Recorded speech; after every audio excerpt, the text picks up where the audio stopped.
Hello everyone, welcome to battle IAS. I hope आप लोग बहुत अच्छे होंगे।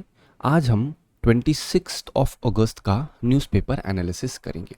इसमें टोटल मैंने 5 आर्टिकल लिए हैं, जिसमें पहला आर्टिकल बात करता है इंडिया फिजी का जो मैरीटाइम और डिफेंस कोऑपरेशन है उसमें किस तरीके से बूस्ट मिला है। इस पूरे आर्टिकल को समझाने के साथ मैं आपको बताऊंगा फिपिक क्या होता है, जिसे एक forum of Pacific island cooperation का नाम भी कहते हैं। इसका एक डिटेल इन्फॉर्मेशन दूंगा।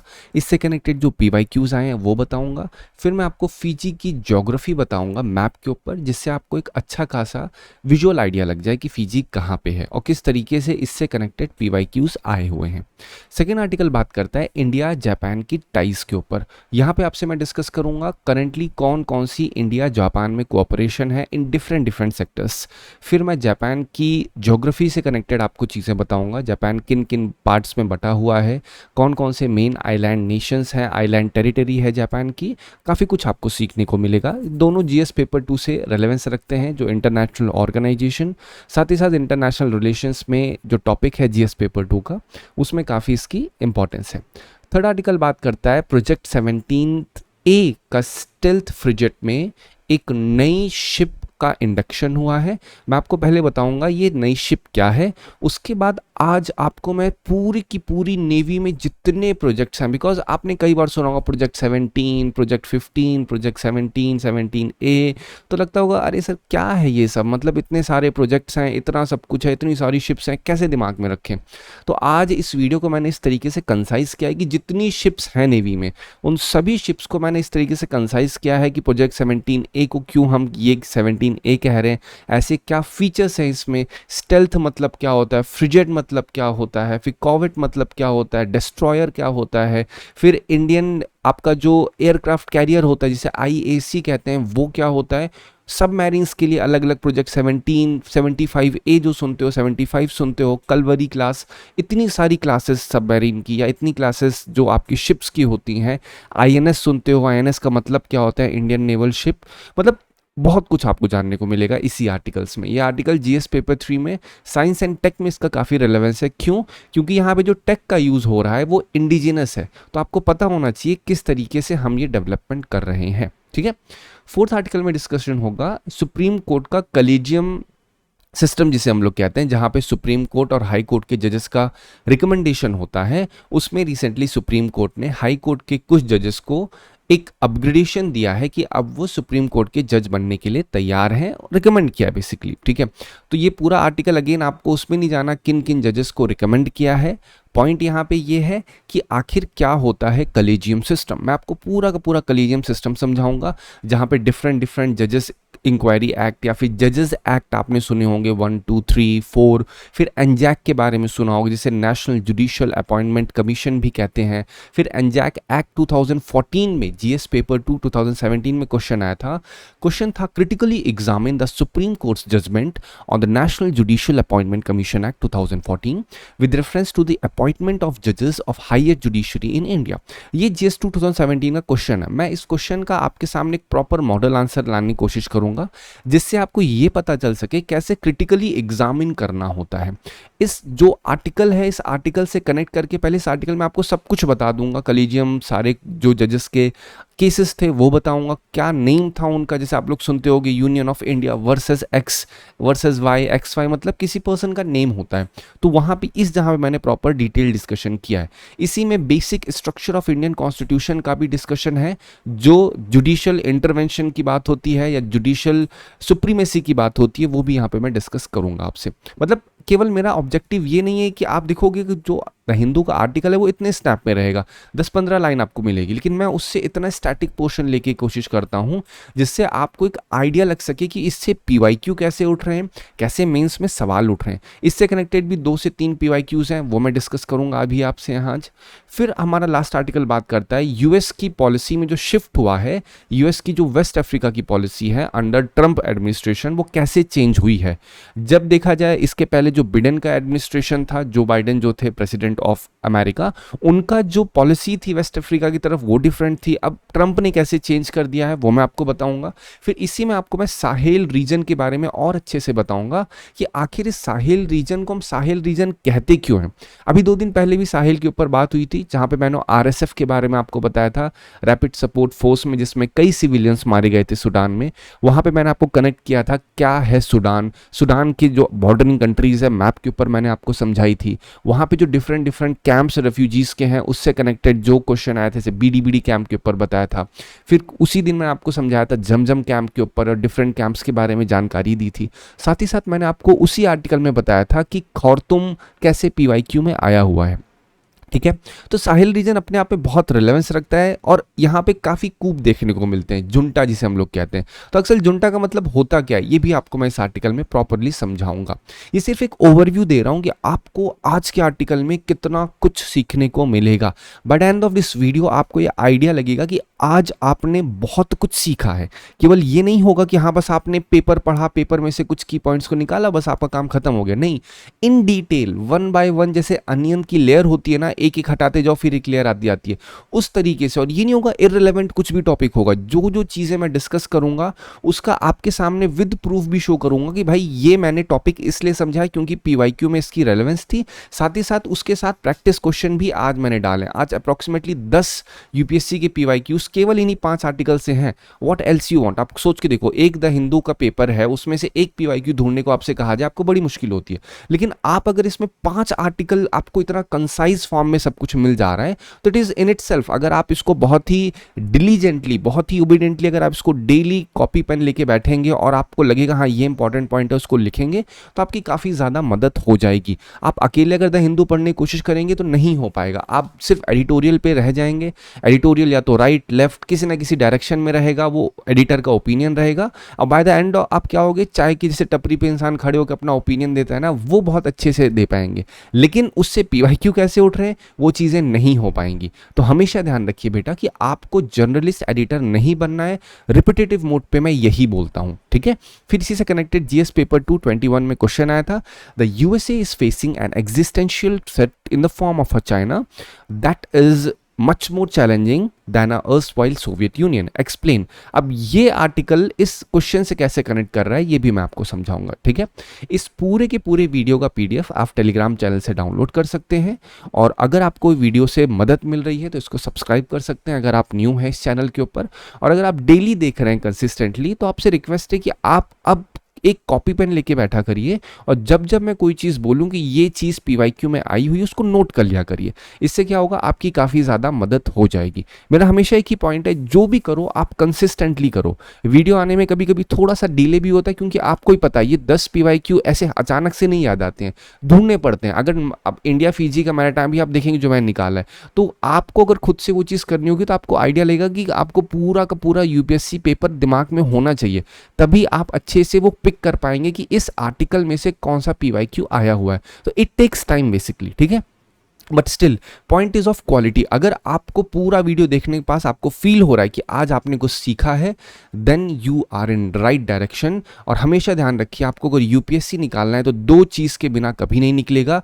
कोई दुनिया में कितना भी बड़ा मेंटोर हो, कोई कुछ भी बोले, मैं हमेशा कहता हूँ आप लोग ग्रेजुएट्स हो, हमेशा पीवाईक्यू प्लस सिलेबस दोनों को साथ लेके चलिए। और अगर कोई भी टीचर आपको इस तरीके से पढ़ा रहा है तो आप उस पर रिलाई करिए, आप उस पर भरोसा करके अच्छे से काम करिए। ठीक है, दैट्स ऑल।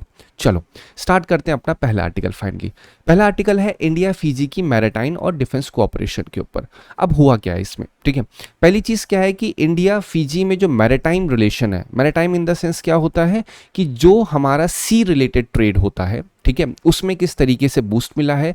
डिफेंस कोऑपरेशन क्या है वो मैं डिस्कस करता हूँ आपसे। इंडिया ने कहा है कि भाई साहब अब हम लोग जो फीजी की आर्म फोर्सेज हैं उनको हम ट्रेन करेंगे, साथ ही साथ जो मैरिटाइम सिक्योरिटी होती है, मैरिटाइम सिक्योरिटी मतलब क्या होता है, जो कोस्टल रीजन्स होते हैं, कोस्टल कंट्रीज होती हैं, उनके आसपास के एरिया जो होती है उसे मैरिटाइम सिक्योरिटी के अंडर में डाला जाता है। तो इंडिया सपोर्ट करेगा मैरिटाइम सिक्योरिटी में फीजी की। और अगर देखा जाए इंडो पैसिफिक कोऑपरेशन कॉन्टेक्स्ट में, तो दोनों के दोनों नेशन ने कहा है कि भैया हम लोग एक बोलते हैं ना फ्री, ओपन और सिक्योर इंडो पैसिफिक रीजन बनाने की कोशिश करेंगे। मतलब यहाँ पे किसी की एक डोमिनेंस नहीं होगी कि एक कंट्री आएगी और वो कंट्री बोलेगी कि पैसिफिक ओशन में सिर्फ हमारा राज्य है, चाहे वो रशिया हो, चाइना हो, अमेरिका हो। तो उस चीज़ में जो फिजी जैसे छोटे आइलैंड नेशन है उनका साथ होना बहुत ज़्यादा ज़रूरी हो जाता है। अगर डिफेंस कोऑपरेशन की बात करें तो 2017 में हमने एमओयू साइन किया था, मेमोरेंडम ऑफ अंडरस्टैंडिंग जिसे कहते हैं, जिसमें हमने कहा था यूएन की पीस कीपिंग, साथ ही साथ मिलिट्री मेडिसिन, फिर हम ये करेंगे कि जो शिपिंग की इंफॉर्मेशन है उसको एक्सचेंज करेंगे, कैपेसिटी बिल्डिंग करेंगे वहाँ पे, चाहे वहाँ की सिविल सर्विसेज के कॉन्टेक्स्ट में बात की जाए, मिलिट्री कॉन्टेक्स्ट में बात की जाए, हम हर चीज़ में कहीं ना कहीं मदद करेंगे।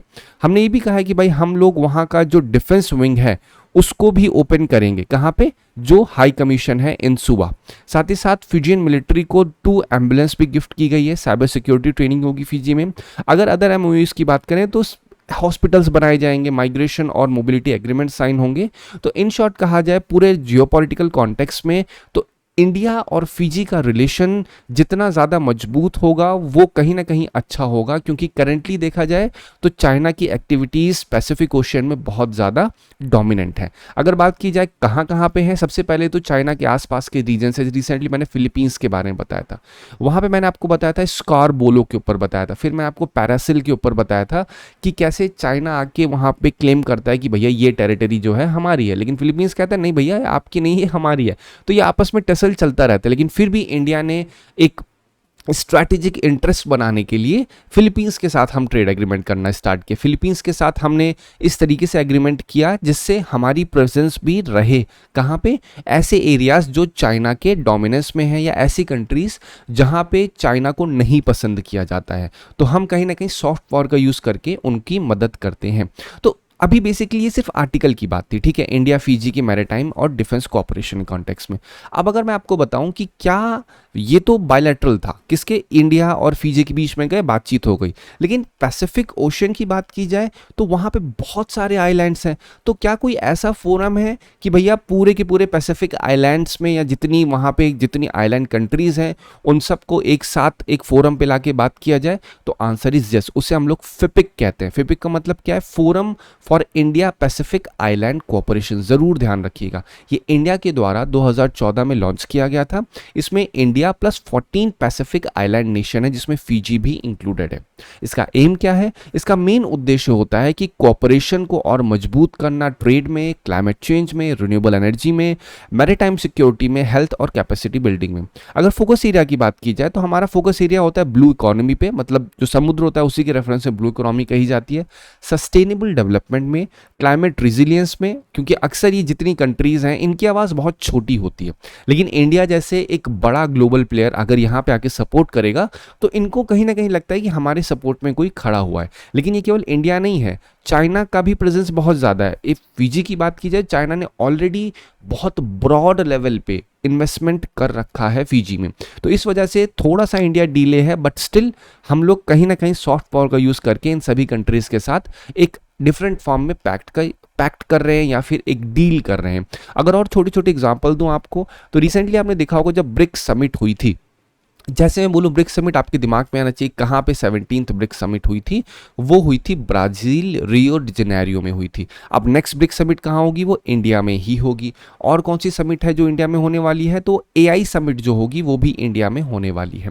अब जब ब्रिक्स समिट हुई तो उस वहाँ पे जाने से पहले जो हमारे प्राइम मिनिस्टर हैं वो गए थे ट्रिनिडैड एंड टोबैगो में। ट्रिनिडैड एंड टोबैगो क्या है? ये जो साउथ अमेरिका है उसके नॉर्थ ईस्टर्न पार्ट का जो एरिया, वहाँ पे 2 आइलैंड कंट्री है जिसे हम लोग ट्रिनिडैड टोबैगो जनरली कहते हैं। वहाँ पे एक कम्युनिटी है जिसका नाम है गिरमितिया कम्युनिटी। देखिए मैं स्पेसिफिक हाईलाइट करता हूँ, ये कम्युनिटी कहाँ से है? इनको इंडियन डायस्पोरा से कहा जाता है, क्योंकि 200-300 साल पहले ये इंडिया से माइग्रेट करके एज अ वर्कर बन के गए थे, बॉन्डेड लेबर बन के गए थे, और अब उनकी जनरेशन वहाँ पे रह रही है। तो हमने उनसे कहा है कि हम इनको OCI कार्ड देंगे। तो कहीं ना कहीं हम किसका हम यूज़ कर रहे हैं? सॉफ्ट पावर का, जिससे जो छोटी छोटी कंट्रीज़ हैं उनकी मदद की जा सके, गुजराल डॉक्ट्राइन को फॉलो किया जा सके। बेसिकली गुजराल डॉक्ट्राइन मतलब क्या होता है? अपने से छोटों की मदद कर दो, बट एक्सपेक्ट ना करो उनसे कि वो भी हमारी उतनी ही मदद करेंगे। लेकिन हम एज अ इंडिया हम एक एक स्टेप फर्दर अपग्रेड कर रहे हैं गुजराल डॉक्ट्राइन को। वो कैसे? हम ये नहीं कहते हैं भैया आप हमारी मदद करो, लेकिन हम ये भी कहते हैं कि आप हमारे दुश्मन की मदद ना करो, हमें बस ये चाहिए आपसे। तो थोड़ा सा अपग्रेडेड फॉर्म हम फॉलो करते हैं गुजराल डॉक्ट्राइन का, ठीक है। तो ये आपको फोरम दिमाग में रखना है, forum for India Pacific island cooperation, आपके दिमाग में होना चाहिए। 2014 में इंडिया के द्वारा इसे लॉन्च किया गया था, ठीक है। चलो अब मैं आपको फिजी की एक बार ज्योग्राफिकल कॉन्टेक्स्ट में कुछ मैप रिलेटेड टॉपिक्स बताता हूं आपको। पहली बात, अगर फिजी को आप देखोगे तो ईस्टर्न साइड में है ऑस्ट्रेलिया के, ये है फिजी, ठीक है। अगर आप देखोगे 23.5 ट्रॉपिक ऑफ कैप्रिकॉन के जस्ट ऊपर है ये, ठीक है। अब जो हमारा ट्रॉपिक ऑफ कैप्रिकॉन और ट्रॉपिक ऑफ कैंसर के बीच का होता है उसे ट्रॉपिकल जोन कहते हैं, ये आपको बेसिकली पता ही होगा। तो फिजी का और क्या कॉन्टेक्स्ट है, तो जो UNFCCC जिन्हें हम लोग कहते हैं United nation forum for climate change, इसका COP23 कहाँ पे हुआ था? ये फिजी की प्रेसिडेंसी में हुआ था। किसने प्रेसिडेंसी की थी COP23 की? फिजी ने प्रेसिडेंसी की थी 2017 में, और इसको हम लोग तलानुआ डायलॉग भी कहते हैं। किसके ऊपर था? ये क्लाइमेट चेंज के ऊपर बेसिकली था चीजें, ठीक है। अगेन अभी आपको तलानुआ डायलॉग में नहीं जाना है, बट मैं जो बता रहा हूं अपने दिमाग में आप उसको रख लो। क्या कहा मैंने? तलानुआ डायलॉग। क्यों? क्योंकि फिजी से कनेक्शन है, क्योंकि फिजी की ही प्रेसिडेंसी में तलानुआ डायलॉग हुआ था, दैट्स ऑल। लोकेशन देखी जाए साउथ पैसिफिक ओशन में है, east of Australia, north of New Zealand, मतलब न्यूजीलैंड ये है, नॉर्थ ऑफ न्यूजीलैंड में है। टोटल अप्रोक्सीमेटली 330 आइलैंड है, 110 ही इनहैबिटेड है, मतलब 110 पे ही लोग रह रहे हैं। अगर मैं आपको मेजर आइलैंड बताऊं तो विटीलेवु, साथ ही साथ वनुआलेवु, ये सारे क्या हैं? ये आइलैंड, बस दिमाग में पढ़ लो, विटीलेवु एक बार पढ़ लो, वनुआलेवु पढ़ लोगे आपको समझ में आ जाएगा, हाँ, अगर किसके कॉन्टेक्स्ट में बात हो रही है। क्लाइमेट एक बार देखोगे ट्रॉपिकल मैरीटाइम क्लाइमेट में आता है, वॉल्केनिक ओरिजिन है इसका, इसके माउंटेन काफी रग्ड हैं, कोस्टल प्लेन्स भी हैं, कोरल लीव्स भी मिलते हैं। जैसे मैं कोरल लीव्स बोलूं आपके दिमाग में आना चाहिए कोरल रीफ्स क्या होते हैं, कोरल पॉलिप्स क्या होते हैं, ठीक है। किस तरीके से वो सिग्निफिकेंस, क्योंकि कोरल रीफ से क्वेश्चन आया हुआ है। क्वेश्चन ये था कि ट्रॉपिकल रेन फॉरेस्ट जितनी बायोडाइवर्सिटी होल्ड करते हैं उससे कई गुना ज्यादा कोरल रीफ्स होल्ड करते हैं। अब simple coral reef UPSC PYQ लिखें, आपको आंसर आपको दिख जाएगा कि क्या इससे एग्जैक्ट पीवाईक्यू आया हुआ है। नेचुरल रिसोर्सेज की बात की जाए तो टिम्बर, फिश, मिनरल, ये सारी चीज़ें यहाँ पे होती हैं। इकोनॉमिक एक्टिविटीज़ में बेसिक तो टूरिज्म है, शुगर केन, फिशरी और गारमेंट इंडस्ट्री। ये सिर्फ इसलिए लिखा है, देखो ये सब सप्लीमेंट्री इन्फॉर्मेशन है, ये इसलिए दी जा रही जिससे आप कनेक्ट कर सको कि हाँ आज कुछ फिजी के बारे में पढ़ा है। अगर मैं आपको सिंपल बोलूँगा हाँ भैया फिजी एक कंट्री है जो कि ईस्ट ऑफ ऑस्ट्रेलिया में है, नॉर्थ ऑफ न्यूजीलैंड में है, 330, तो नहीं समझ में आएगा। आप उस समय तो समझ में आए लेकिन आप रिटेन नहीं कर पाओगे। लेकिन जब इतनी सारी हेडिंग में दे दिया, कोई ना कोई हेडिंग से आप कनेक्ट, क्योंकि ब्रेन हमेशा पैटर्न में काम करता है। आपने सुना होगा, बोलते हैं ना neurons wire and fire together, तो एक चीज भी कनेक्ट होगी ना तो पूरी की पूरी लूप में आपको समझ में आ जाएगी, ठीक है। फिजी प्रेसिडेंसी में 2017 में COP23 हुई थी, ठीक है। चलो अब हम देखते हैं क्वेश्चन। ये यूपीएससी 2020 में क्वेश्चन आया था। क्वेश्चन क्या है? आपको दिया गया है डिक्लेरेशन, फिर उसके सामने सब्जेक्ट दिया गया है, बेसिक है, ठीक है। Consider the following statement which of the following pair is correctly matched. अब यहाँ पे सिर्फ एक चीज देखो, थर्ड पे क्या लिखा है? तलानुआ डायलॉग। अब आपको समझ में आया मैंने क्यों तलानुआ डायलॉग के ऊपर हाईलाइट किया? This was the reason. अब आप अगर सोचो सर ये कैसे कॉन्टेक्स्ट हुआ, कॉन्टेक्स्ट इसलिए क्योंकि फिजी कनेक्टेड है। तो अगर आप कोई भी कंट्री न्यूज में है तो उस कंट्री से कनेक्टेड कोई भी अगर कन्वेंशन है, कोई भी इंटरनेशनल फोरम, कोई भी प्रोटोकॉल है तो जरूर आपके दिमाग में आना चाहिए। अभी जैसे मैंने आपको इंडिया और जापान की टाइज वाले बताया, तो अभी आपको दिखाऊंगा वहां से भी कैसे क्वेश्चन आए हुए हैं। 2 से 3 क्वेश्चन आपको दिखेंगे उसमें यूपीएससी पीवाईक्यू में। तो आपको ना एक थोड़ा सा आप सोचोगे लाइक एग्जामिनर पर्सपेक्टिव से आपको चीजें आप समझ में आएंगी, ठीक है। चलो अगर सीधे से बताऊं तो अल्मा आटा declaration health care of people, बिल्कुल सही है ये। Hague convention biological and chemical weapon, ऐसा नहीं है, देखो अब कभी अगर आगे आर्टिकल आएगा मैं आपको हेग कन्वेंशन भी जरूर आएगा उसमें। ये बेसिकली प्रिजनर ऑफ वॉर के ऊपर है। तलानुआ डायलॉग आपको ऑलरेडी बताया ग्लोबल क्लाइमेट चेंज के ऊपर है। अंडर 2 कोलिशन चाइल्ड राइट नहीं, अंडर 2 कोलिशन है क्लाइमेट चेंज के ऊपर। अंडर 2 मतलब क्या होता है? अंडर 2 डिग्री सेल्सियस के रेफरेंस में बात हो रही है, ठीक है, जो पेरिस एग्रीमेंट का एक सप्लीमेंट कहा जाता है। तो यहाँ पे 1 सही है और 3 सही है, तो 1 and 3 is the right one. Basically आपको ये समझ में आया कि तलानुआ डायलॉग क्या है और कैसे उससे क्वेश्चन उठाए। अब इसका प्रैक्टिस क्वेश्चन हम लोग देखते हैं। प्रैक्टिस क्वेश्चन क्या है? Consider the following statement regarding Fiji. Fiji is located in the South Pacific Ocean, consist of more than 300 island. अभी आपको बताया, बिल्कुल सही है। The major island of Fiji is Viti Levu and Vanua Levu, बिल्कुल सही है। Fiji lies in the west of Australia. अक्सर यूपीएससी में यही करते हैं, वेस्ट कर देते हैं, ईस्ट कर देते हैं, फर्स्ट कर देते हैं, या कर देते हैं लास्ट, लार्जेस्ट, स्मॉलेस्ट। अगर आप ध्यान से पीवाईक्यू का एनालिसिस करेंगे तो आपको एक अच्छा खासा आइडिया लगेगा कि यूपीएससी में सुपरलेटिव से बहुत खेलते हैं। सुपरलेटिव मतलब EST वाले जितने टर्म्स होते हैं उसमें काफी ये चीज होती है, ठीक है। तो इसमें थर्ड इज रॉन्ग, तो A is the right one. चलो अब आते हैं अपने नेक्स्ट आर्टिकल पे। नेक्स्ट आर्टिकल बात करता है इंडिया जापान की टाइज के ऊपर। अब देखो पूरा एडिटोरियल है। अब यहाँ पे दो ऑथर ने आके अपनी अपनी राय दे दी उठा करके, लेकिन क्या हमें इनकी राय जाननी है? आंसर इज नहीं। पॉइंट ये नहीं है इनकी राय का, पॉइंट ये है कि इनकी राय से आप क्या कोई प्रीलिम्स का क्वेश्चन सॉल्व कर पा रहे हो, पहला क्वेश्चन। क्या इनकी राय से आप किसी भी तरीके के मेंस का कोई क्वेश्चन सॉल्व कर पा रहे हो, हाँ या ना? अपने आप से पूछो। इफ इट्स हाँ तब जरूर पढ़ो, अगर नहीं तो सिंपली स्किप करो। कभी भी ये देख के मत बोलो सर ये तो इंपॉर्टेंट लग रहा है। देखो डेली हर एक आर्टिकल में कुछ ना कुछ जरूर इंपॉर्टेंट लगेगा, लेकिन आपको ध्यान क्या देना है? सिलेबस और पीवाईक्यू, दैट इज इट। मैं बार बार बोल रहा हूं, इन दो के अलावा कोई आपको मॉक, कोई टेस्ट सीरीज, कोई कोर्स आपको नहीं निकलवा सकता यूपीएससी।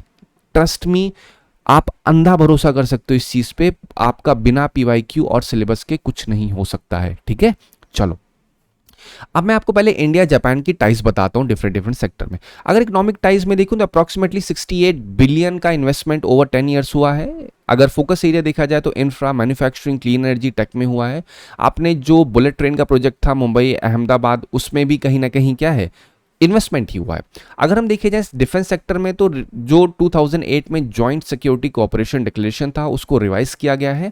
डिफेंस कोलैबोरेशन और ज़्यादा अच्छे से हुआ है। सिक्योरिटी अलाइनमेंट हमने रखा हुआ है कि हम लोग एक दूसरे के साथ कोऑपरेट करेंगे, डिफेंस एक्सरसाइजेस करेंगे। आपने सुना होगा मालाबार एक्सरसाइज, उसमें जापान इंडिया भी पार्टिसिपेट करते हैं। तो ये चीज़ कहीं ना कहीं डिफेंस और सिक्योरिटी को हाईलाइट करता है। अब बात की जाए इकोनॉमिक सिक्योरिटी इनिशिएटिव की बात की जाए तो मतलब सिक्योरिटी ये डिफेंस की बात नहीं हो रही है, मतलब ये आपकी अर्थव्यवस्था से संबंधित जो सुरक्षा है उसमें बात हो रही है। तो इकोनॉमिक सिक्योरिटी आज के समय क्या है? पहली चीज तो है भाई साहब चिप, और चिप जब बात आएगी सेमीकंडक्टर आएगा। तो इंडिया और जापान कोऑपरेट करते हैं सेमीकंडक्टर, क्रिटिकल मिनरल, फार्मास्यूटिकल और क्लीनर, क्योंकि इन सब से इकोनॉमी कनेक्टेड है। इकोनॉमी केवल आर्मी पे नहीं चलती है, इकोनॉमी चलती है सेक्टर्स पे, जो प्राइमरी, सेकेंडरी, टर्शियरी सेक्टर्स होते हैं उनसे इकोनॉमी चलती है। अगर वो नहीं होगा तो आर्मी भी नहीं एग्जिस्ट कर सकती है, ठीक है, क्योंकि वहीं से फंडिंग होती है और वही पैसा लगता है डिफेंस में। सबसे बेस्ट एग्जाम्पल यूएसए में आज दुनिया की सबसे लार्जेस्ट, मतलब सबसे स्ट्रॉन्गेस्ट आर्मी यूएसए की है। एयरफोर्स में मतलब आप रेशियो देखोगे ना, यहाँ 400-500 प्लेन है, यहाँ इंडिया के पास दिखेंगी, वहाँ कहीं मतलब इतने हजार में प्लेन्स हैं, आप शॉक हो जाओगे उस चीज़ को देख के। बट रीज़न कहाँ से फंडिंग हो रही है इनको? फंडिंग हो रही है इनकी इकोनॉमिक एक्टिविटीज़ से। तो कहीं ना कहीं इकोनॉमिक एक्टिविटी पूरी की पूरी जीडीपी में बहुत ज़्यादा हेल्प करती हैं। अगर टेक और डिजिटल पार्टनरशिप की बात की जाए तो artificial intelligence, startup, tech transfer, इसमें भी काफ़ी ज़्यादा हम लोग एक तरीके से कोऑपरेट करते हैं, कोऑर्डिनेट करते हैं। अगर स्ट्रैटेजिक और जियोपॉलिटिकल कॉन्टेक्स्ट में बात की जाए तो हम भी एक free, open, rule based, open Indo Pacific की बात करते हैं। इससे पहले जस्ट जो फिजी वाला आर्टिकल था वहां भी मैंने यही चीज बोली थी कि हम लोग यहां पर भी एक ऐसा इंडो पैसिफिक चाहते हैं जो रूल बेस्ड हो। रूल बेस्ड मतलब क्या होता है? नियम कानून होना चाहिए। ये नहीं होना चाहिए कि चाइना आके बोले भैया ये ना हमारे दादा परदादा की जमीनें थी तो हमारा यहाँ पे क्लेम होता है। यूएसए बोलेगा you are not over here, you should not be allowed to do all this types of economic activities in this Pacific Ocean because we are the ultimate power. ऐसे करके अगर यूएसए आके बोले कि नहीं हमारे पास ये अल्टीमेट पावर है and we will control Pacific Ocean, तो वहां से रशिया आके बोले कि नहीं this is not right, we are going to take everything, ऐसा बोलते हैं ना रशिया वाले। तो ये सारी चीजें अगर होंगी तो फैक्ट क्या होगा? एक रूल बेस्ड नहीं बन पाएगा। कहाँ पे? इंडो पैसिफिक में। तो लेकिन जो छोटी छोटी कंट्री, अब जापान कोई छोटा तो नहीं है, अगर कंट्री वाइज देखोगे छोटा दिखेगा, लेकिन जापान का सिग्निफिकेंस बहुत बड़ा है, ठीक है, क्योंकि जापान जैसा रिजिलियंट कंट्री देखना बहुत मुश्किल है, क्योंकि इतना अर्थक्वेक आया, इतनी सुनामी, लेकिन फिर भी वो दोबारा रीशूट हुआ, दोबारा से उसने अपने आप को अपने पाँव पे खड़ा किया है, ठीक है। तो और अक्सर यहाँ पे कोई बहुत बड़ा मिनरल रिजर्व नहीं है, यहाँ पे जितनी भी चीजें होती है मैक्सिमम इंपोर्ट ही होती हैं। किसके पास? जापान के पास, ठीक है। तो जापान का हमारे साथ होना कहीं ना कहीं चाइना के इन्फ्लुएंस को काउंटर बैलेंस करने में मदद करता है। फिर क्वाड का जो विजन होता है उसको भी कॉम्प्लीमेंट करता है। ठीक है, क्वाड में क्या है, क्वाड में जापान भी है, इंडिया भी है, फिर यूएस ऑस्ट्रेलिया भी है। अब आपको क्वाड से कनेक्टेड यूपीएससी पीवाईक्यू आया था, ये आपको पढ़ना है। ठीक है, चलो अब हम आते हैं सिग्निफिकेंस पे। इसका सिग्निफिकेंस क्या है, इंडिया जापान का जो पार्टनरशिप है वो एक एशिया में बहुत ही ज़्यादा अच्छे से रीइंफोर्स होगा, जिस तरीके से हम टाइज डिफरेंट डिफरेंट सेक्टर्स में कर रहे हैं। इंडिया का जो बोलते हैं ना अलाइनमेंट है जापान के साथ, वो चीज़ कहीं ना कहीं और ज़्यादा बोलते हैं ना इम्प्रोवाइज होगी विद टाइम। तो इससे क्या होगा, हमारा ओवर डिपेंडेंस चाइना पे कम हो जाएगा, क्योंकि जब जापान के साथ हमारी टाइज अच्छी रहेंगी तो हम वहाँ पे मैरीटाइम सिक्योरिटी के साथ साथ इकोनॉमिक एक्टिविटीज़ भी अच्छे से कर पाएंगे।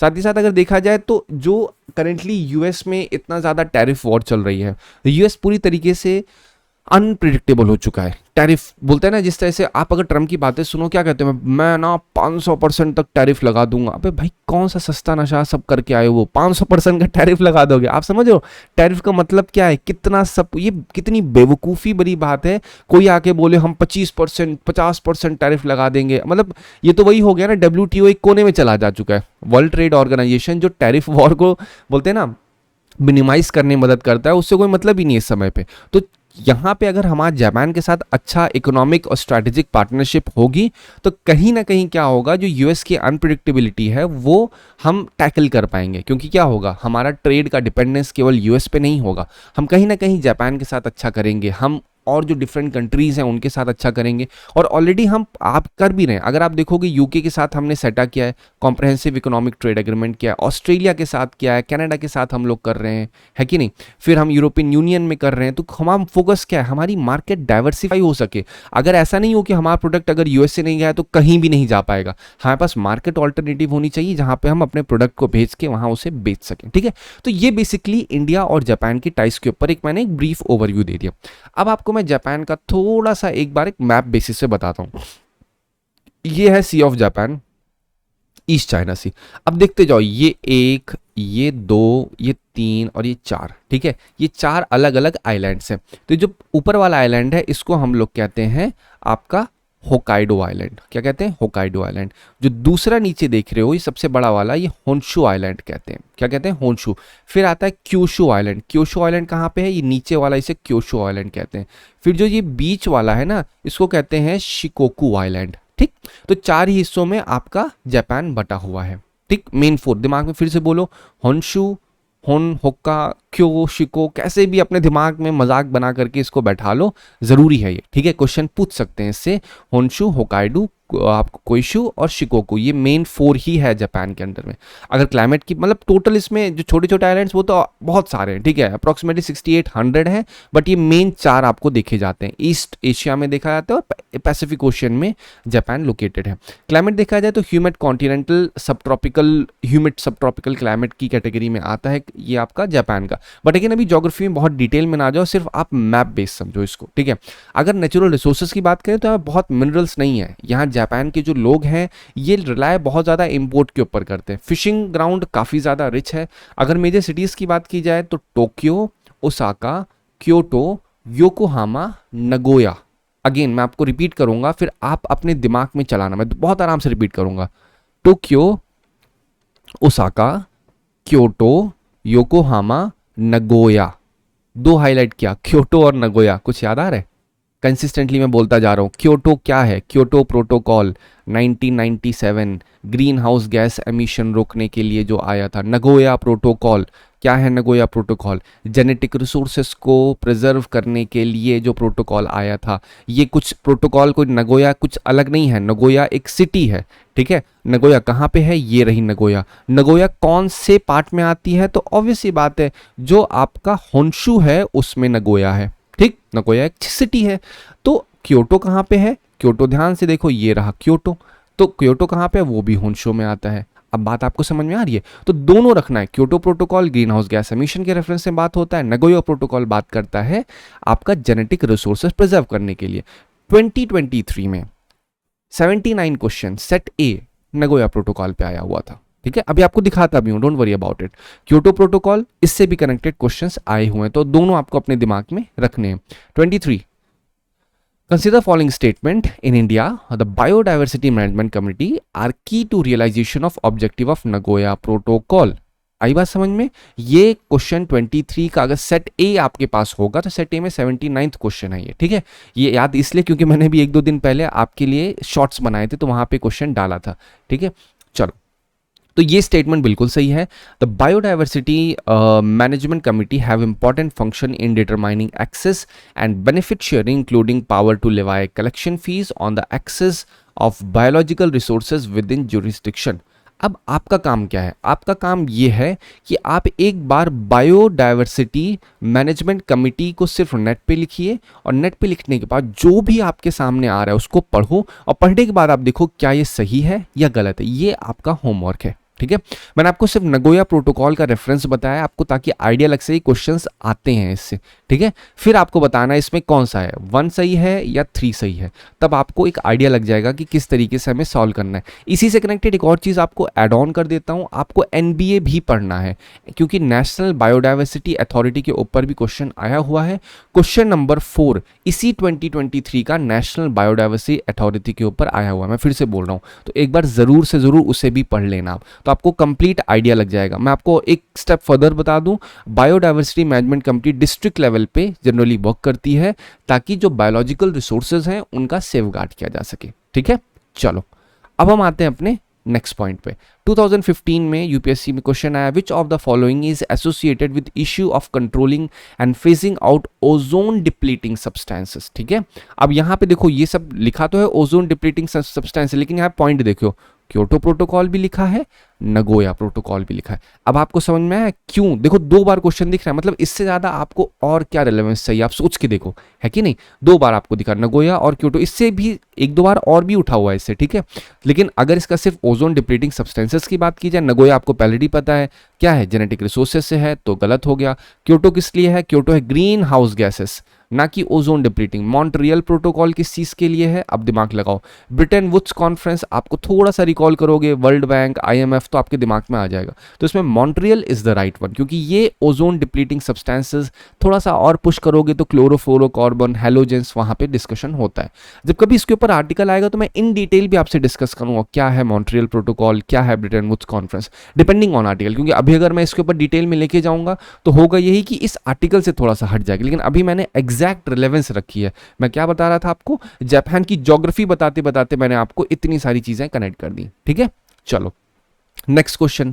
3 क्वेश्चन स्ट्रेट अभी दिखाए मैंने आपके लिए. 2016 में क्वेश्चन आया, Annex 1 country certified emission reduction clean development mechanism. ठीक, क्योटो प्रोटोकॉल फिर से आया, नगोया प्रोटोकॉल फिर से आया. अब आप देख रहे हैं कैसे क्वेश्चन, नगोया प्रोटोकॉल, दिमाग लगाओ. नगोया प्रोटोकॉल में क्या सर्टिफाइड एमिशन रिडक्शन की बात होती है? अभी तो बताया, वहां पे जेनेटिक रिसोर्सेज से कनेक्टेड चीजें हैं, तो ये आपका गलत हो गया. तो 3 जहां पे गलत है उसको हटा दो.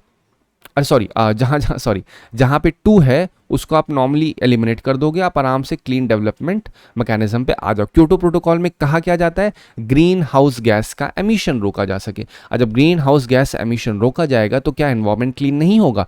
क्यों किया जा रहा है? जिससे क्लीन, एक ऐसा डेवलपमेंट हो जो कि क्लीन हो और उसमें ग्रीन हाउस गैस का एमिशन कम हो, कार्बन एमिशन कम हो. ठीक है, तो ये क्योटो प्रोटोकॉल में बात होती है इस चीज की. तो 3 इज द राइट वन.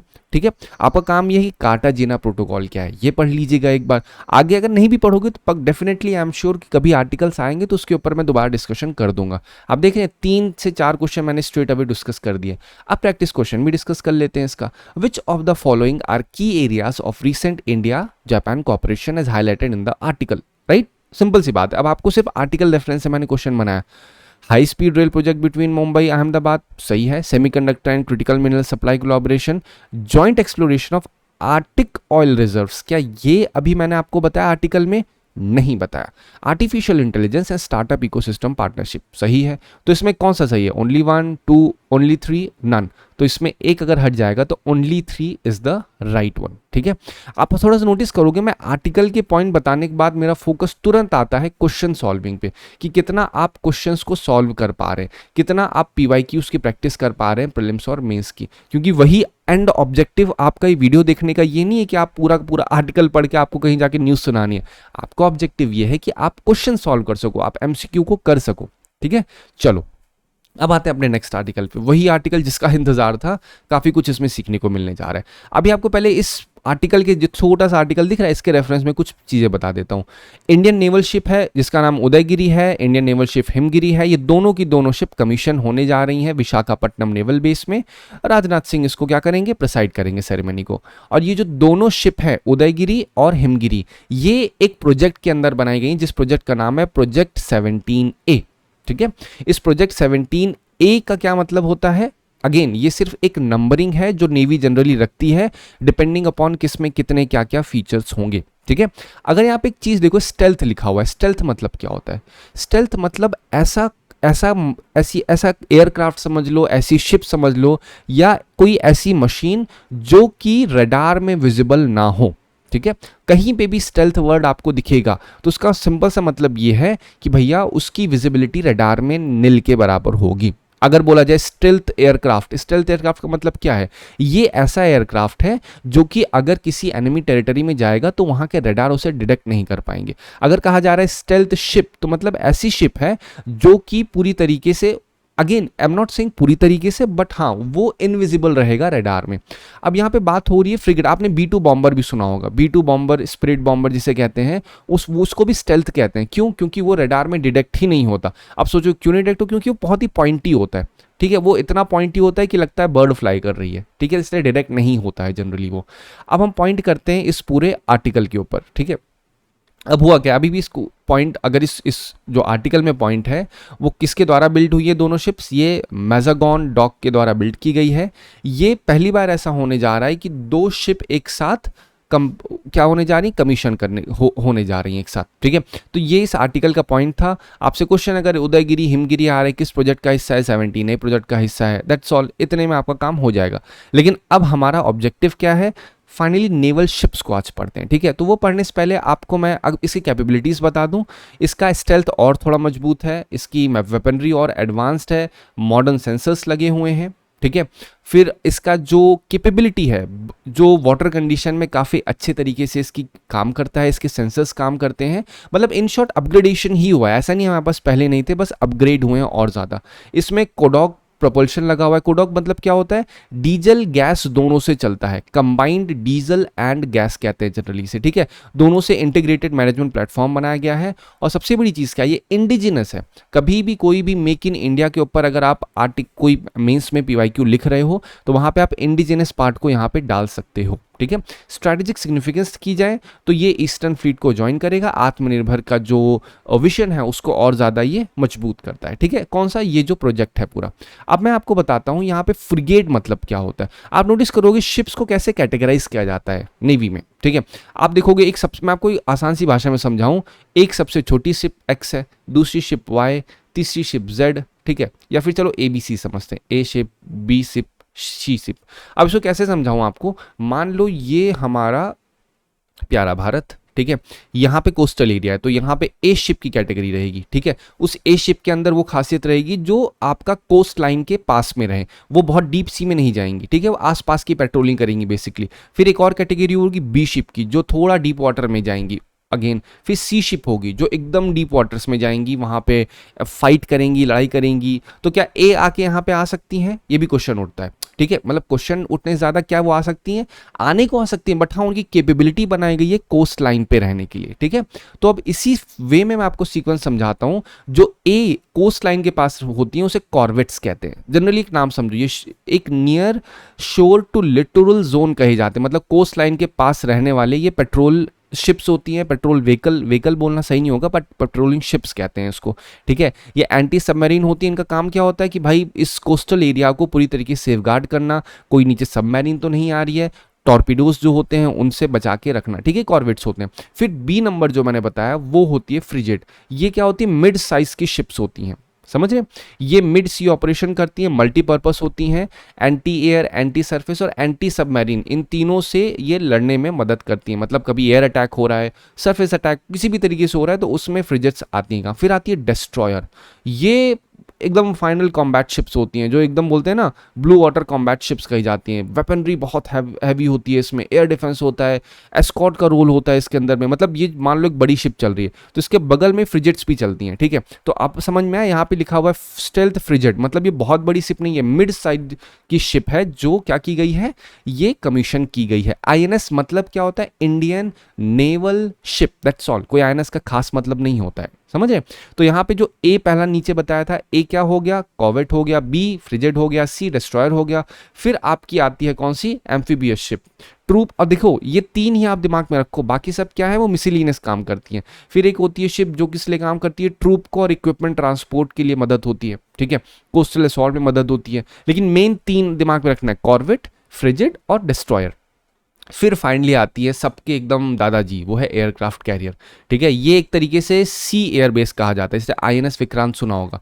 और व्हाट इज एयरक्राफ्ट कैरियर, मतलब सोचो, कैरियर मतलब जहां पे कोई चीज लोड हो, एयरक्राफ्ट कैरियर मतलब जहां पे एयरक्राफ्ट लोड। जब मैं कह रहा हूं आपका आईएनएस विक्रांत, तो अगर आईएनएस विक्रांत को कहा जा रहा है, आईएनएस विक्रांत को एक एयरक्राफ्ट कैरियर कहा जा रहा है, एसी कहा जाए, तो इसका मतलब क्या है, इस शिप के ऊपर हम लोग हवाई जहाज को, जेट्स को रख सकते। हवाई जहाज मतलब एयर इंडिया इंडिगो नहीं, हवाई जहाज का मतलब ये है जो आपके फाइटर प्लेन्स होते हैं वो यहाँ पे स्टेशन किए जा सकते हैं। जिससे अगर, जब आप नोटिस कर रहे होगे, जब सिंदूर ऑपरेशन चल रहा था वहां पे एक बात सुनने में आई कि भैया आईएनएस विक्रांत पहुंचने वाला है कराची में। कॉन्टेक्स्ट क्या था उसका, कॉन्टेक्स्ट ये था कि अगर आईएनएस विक्रांत पहुंच गया तो हम अपने फाइटर प्लेन्स को स्ट्रेट अवे कराची में एंटर करवा सकते हैं। क्योंकि अगर हम लोग को अपने फाइटर प्लेन्स को इंडियन टेरिटरी से क्रॉस करवाना है तो बहुत मुश्किल होती है।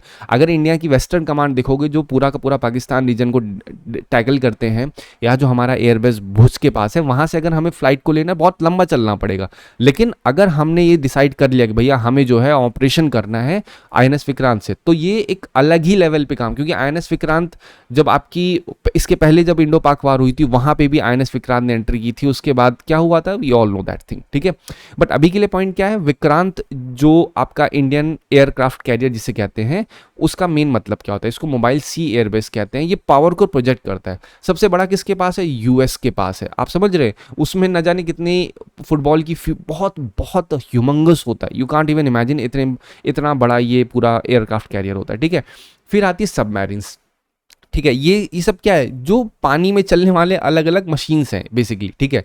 शिप्स के बारे में बता दिया। सबमरीन्स क्या होती है, अंडर वाटर डोमिनेंस के लिए होती हैं। किस लिए, नियर टू डीप सी में जो काम करती हैं, स्टेल्थ स्ट्राइक करती हैं, मतलब इनविजिबल भी होती हैं, रडार में नहीं डिटेक्ट होती हैं, ठीक है। जैसे मैंने कहा इनविजिबल होती हैं, तो आपके दिमाग में कल का आर्टिकल आना चाहिए जहां पे मैंने डेकॉय के बारे में बताया। डेकॉय मतलब क्या होता है, दुश्मन को बेवकूफ़ बना देना एक वर्चुअल इमेज क्रिएट करके। क्या कहा था मैंने, रफेल चल रहा है, तो रफेल ने क्या किया, रफेल ने एक अपना, एक बोलते हैं ना, एक तो छोटा भाई बना दिया विजुअली। तो जब दुश्मन अटैक करेगा तो उसे छोटा भाई दिखेगा, वो क्या होगा, एक तरीके से प्रोजेक्शन हो रहा है रफेल की इमेज का, लेकिन वो एक्चुअली रफेल नहीं है, वो डिजिटल खाली एक इम्प्रिंट बना हुआ है, ठीक है। तो उसी को डेकॉय कहते हैं। तो सेम चीज़ यहाँ पर भी यूज़ हो रही है, अब यूज़ होगी विद टाइम, जब और ज़्यादा हम लोग इंडिजीनियस मटेरियल का यूज़ करेंगे। हमारा फोकस यही रहेगा कि हमारा जो मेन एयरक्राफ्ट कैरियर हो, मेन शिप हो, चाहे वो कॉर्वेट हो, फ्रिगेट हो, डिस्ट्रॉयर हो, उसमें हम लोग डेकॉय को डिप्लॉय करें, जिससे हमारा मेन अटैक, हमारा जो बोलते हैं ना, जो हमारे क्रिटिकल प्रोडक्ट्स है हमारे नेवी के, वो बचाए जा सके डेकॉय को अप्लाई करके, ठीक है। चलो अब डिस्ट्रॉयर के रेफरेंस से बात की जाए। अब यहाँ पे देखो मैंने आपको बता दिया पहली बात तो सारे के सारे, कॉर्वेट क्या है, फ्रिगेट क्या है, डिस्ट्रॉयर, तो सबके अंदर शिप्स होंगी ना, एक कॉर्वेट टाइप की शिप होंगी, फ्रिगेट होंगी, तो डिस्ट्रॉयर। तो अब मैं आपको डिस्ट्रॉयर शिप्स के बारे में बताता हूँ। ये लार्ज हैवीली आर्म्ड वॉरशिप होती हैं, और इस डिस्ट्रॉयर के जो प्रोजेक्ट्स हैं वो समझो, प्रोजेक्ट 15, 15A, 15B, ठीक है। इन्हें दिल्ली क्लास कहा जाता है, कोलकाता क्लास, विशाखापट्टनम का। सो एक बार पढ़ लो, बहुत ज़्यादा डीप में नहीं जाना आपको इसके। आईएनएस दिल्ली ये एक शिप का नाम है, इंडियन नेवल शिप दिल्ली, ये डिस्ट्रॉयर क्लास की शिप है, ठीक है। तो तीन प्रोजेक्ट दिमाग में रखना है। फ्रिगेट का क्या है, प्रोजेक्ट 17 और 17A। तो 17A जो है वो नीलगिरी क्लास कहा जाता है, प्रोजेक्ट 17 जो है वो शिवालिक क्लास कहा जाता है। अब बोलो सर दोनों में डिफरेंस क्या है, बेटा डिफरेंस कुछ नहीं है, बस होता क्या है, मान लो इसमें एक एक्स रडार लड़ा हुआ है, इसमें बी जो आपका 17A होगा उसको अपग्रेड कर देंगे, दैट इज इट। बट इनकी क्लास क्या है, फ्रिगेट ही इनकी क्लास है। ये मीडियम साइज वॉरशिप होती हैं। शिवालिक क्लास में कौन कौन सी है, शिवालिक, सतपुरा, शायदरी, क्वेश्चन शायदरी के ऊपर आया हुआ है, ठीक है।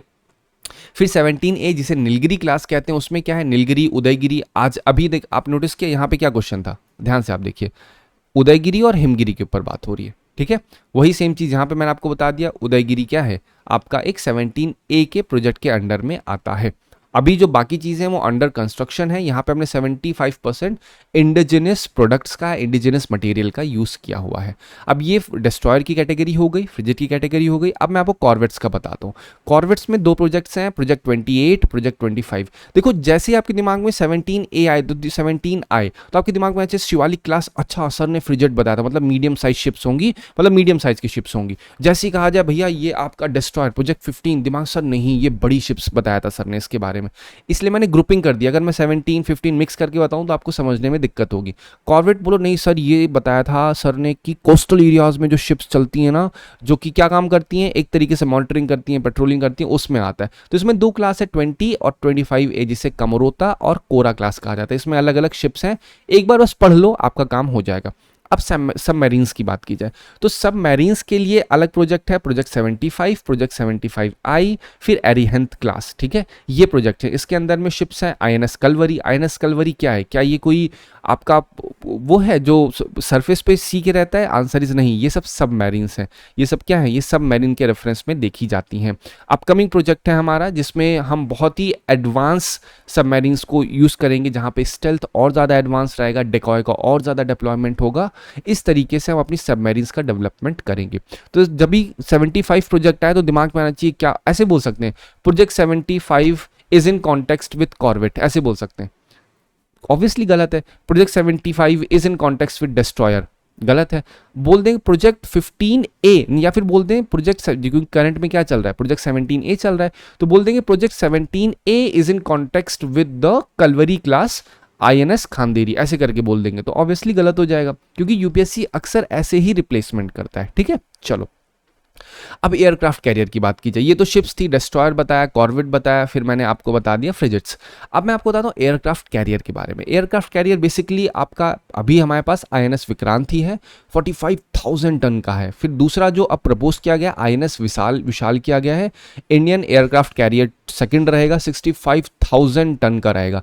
इसमें इमैल्स का यूज़ होगा। इमैल्स मतलब क्या होता है, इमैल्स का आसान सी भाषा में मतलब बताऊं, जो एक बड़ी सी नेवल शिप होती है उसमें से अगर किसी एयरक्राफ्ट को, इसको समझो एयरक्राफ्ट, अगर इसको क्या करना है, टेक ऑफ करना है, तो टेक ऑफ करने के लिए स्पेस चाहिए होती है। लेकिन आपको पता है शिप में तो ज़्यादा रनवे होता नहीं है बड़ा, तो अब क्या होगा, जो इमैल्स एक ऐसी टेक्नोलॉजी है जिसमें क्या होगा, मैग्नेट लगाया जाएगा। मैग्नेट इस तरीके से लगाया जाएगा टायर के ऊपर कि वहाँ पे शूट होगा, टायर को पुश मिलेगा। जैसे बोलते हैं ना, आपको आसान सी भाषा में बताऊं कि आप साइकिल चला रहे हो, पेंडल मार रहे हो, पीछे से धक्का मार के स्टार्ट कर दिया किसी ने, ठीक है, तो आपको क्या, साइकिल की स्पीड बढ़ जाएगी, पीछे से धक्का लग रहा है। तो सेम वही काम कहाँ पे होगा, जो आपके एयरक्राफ्ट कैरियर होंगे, जो उनके रनवे होंगे, उसमें डिप्लॉय किया जाएगा ईमेल्स को। उससे क्या होगा कि जो एयरक्राफ्ट को टेक ऑफ करना होगा उनको स्पीड मिल जाएगी। अभी हम लोग क्या करते हैं, अभी हम लोग जो यूज़ करते हैं वो लोग बूस्टिंग का यूज़ करते हैं करेंटली।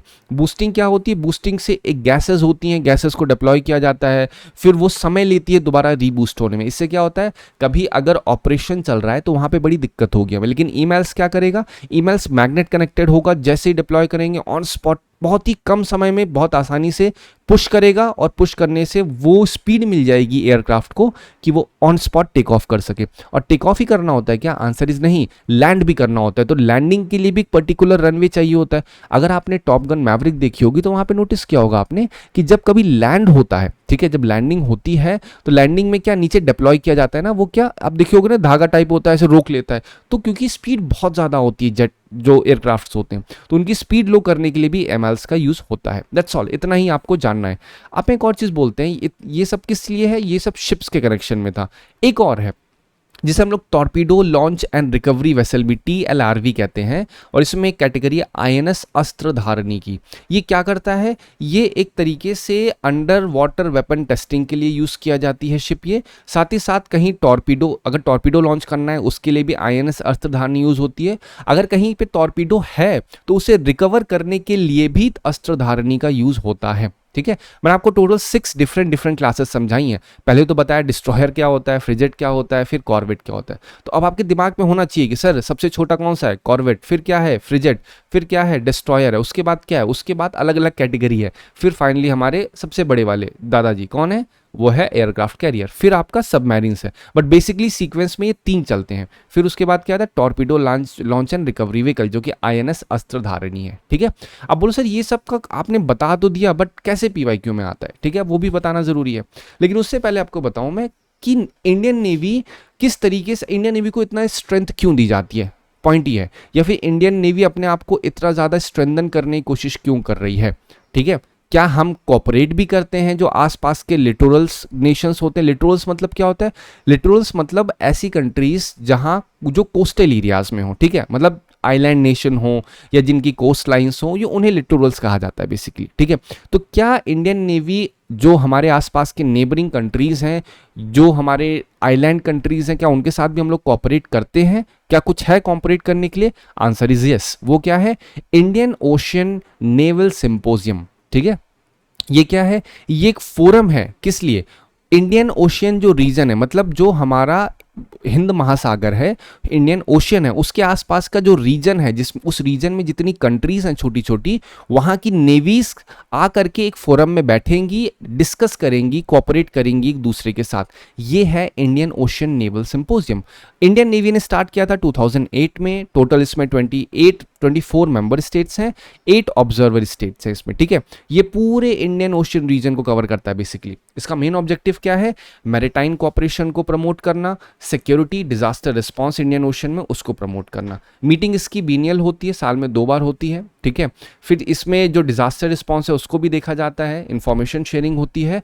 इससे क्या होता है, रीजनल स्टेबिलिटी और मजबूत होती है, पायरेसी को काउंटर किया जाता है। फिर साथ ही साथ जो नेवीज होती हैं आपस में हम एक्सरसाइजेस करते हैं जिससे इंटरऑपरेबिलिटी बढ़ सके, आपस में एक दूसरे की हम टैक्टिक्स को समझ सकें, कभी प्रॉब्लम हो तो कैसे हमें कोऑपरेट करना है। तो ये एक तरीके से ऑर्गेनाइजेशन दिमाग में रख सकते हो, इंडियन ओशियन नेवल सिंपोजियम। ठीक है, इंडियन नेवी ये इस फोरम का सहारा लेकर के दूसरी कंट्रीज के साथ काम करती है। यहाँ पे प्राइम मिनिस्टर का कोई रोल नहीं, यहाँ पे नेवी खुद ही ये सारा काम करती है। ठीक है, अब आते हैं 2016 के क्वेश्चन पे। विच of the following is the best description of INS, पढ़ो क्या है, अस्त्रधारिणी। यही तो मैंने आपको बताया, that was news in recently. Amphibious warfare ship, nuclear power submarine, torpedo launch and recovery vessel, nuclear power aircraft. Again aircraft carrier हमने बताया, विक्रांत को ऑलरेडी बताया, न्यूक्लियर पावर सबमरीन प्रोजेक्ट 75 है, एम्फीबियस वॉरशिप ऑलरेडी आपको मैंने 3 क्लास बताई, कौन सी, corvette, फ्रिजेड, फिर आपका डिस्ट्रॉयर, दिमाग में आना चाहिए। तो ये आईएनएस अस्त्रधारिणी क्या है, ये torpedo launch and recovery vehicle vessel है, वही तो है यहाँ पे देखिए, इसीलिए मैंने आपको समझाया है। ठीक है, और इसी के साथ साथ मैंने बाकी सप्लीमेंट्री चीजें भी आपको बता दी है।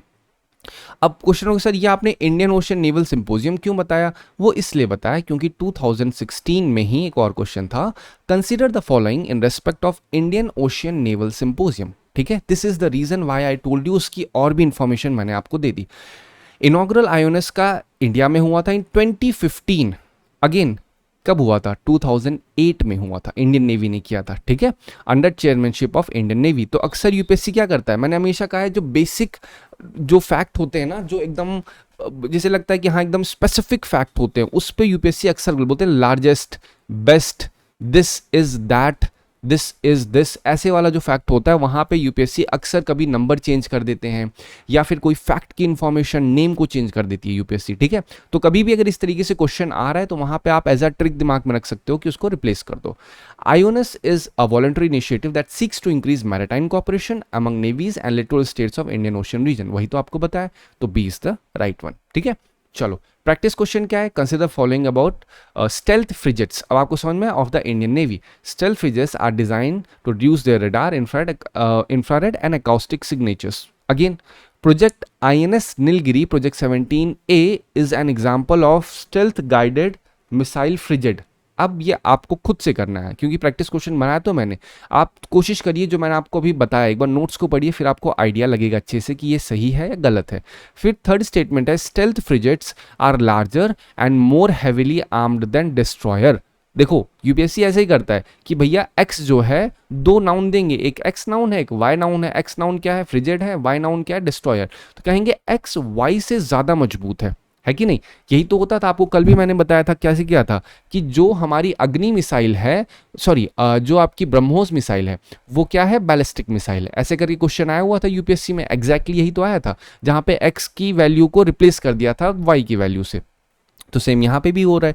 Stealth frigates are larger and more heavily armed. तो मैंने आपको अभी बताया, जो फ्रिगेट होते हैं वो आपके छोटे होते हैं दैन डिस्ट्रॉयर। तो कैसे लार्ज हो जाएगा? तो गलत ही हो गया, है कि नहीं? तो आपका कौन सा सही है इसमें? तो अगर 3 आपका हट जाएगा तो बचा क्या आपके पास?